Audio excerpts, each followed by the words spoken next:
পৃথিবীর একটা দোকান যেখানে কিনা বড় ছোট বুড়ো সবাই যায়। কোন দোকান বলো তো? গেস। 1 2 3। পারলে না তো? দোকানটা হচ্ছে ফুচকার দোকান। ঠিক বললাম না? ফুচকার দোকান যেখানে কিনা একবার গেলে সে না খেয়ে ফিরে আসতে পারে না এবং তাকে খেতেই হবে। এবং সেই ফুচকার টেস্টটা কিরকম অমৃত, সেটা মুখে দিলে মাই গড, একটা খাবার কথা বলে মুখে দিবা, পুরো প্লেট অমনি শেষ।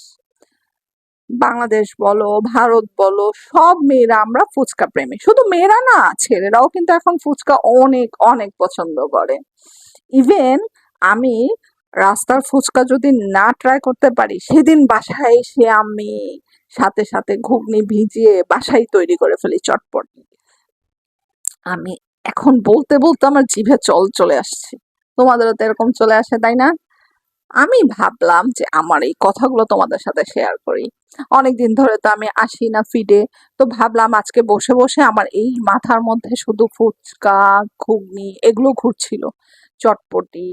তো আমি ভাবলাম আমাদের দেশের কিংবা যে কোনো জায়গাতেই যারা মানে আমরা বাঙালিরা এবং ইন্ডিয়ানরা সবাই আমরা ফুচকা প্রেমী, এবং ফুচকার দোকানের কাছ থেকে আমরা চাইলেই ফিরে আসতে পারি না। অন্য দোকানকে আমরা স্কিপ করতে পারি, বাট ফুচকা যে কোনো ইভেন্টে, যে কোনো ওকেশনে, যে কোনো ভালো লাগা মন্দ লাগা, ফ্রেন্ড সার্কেলের আড্ডায় সব সময় কিন্তু আমরা ফুচকাটাকে প্রিফার করি।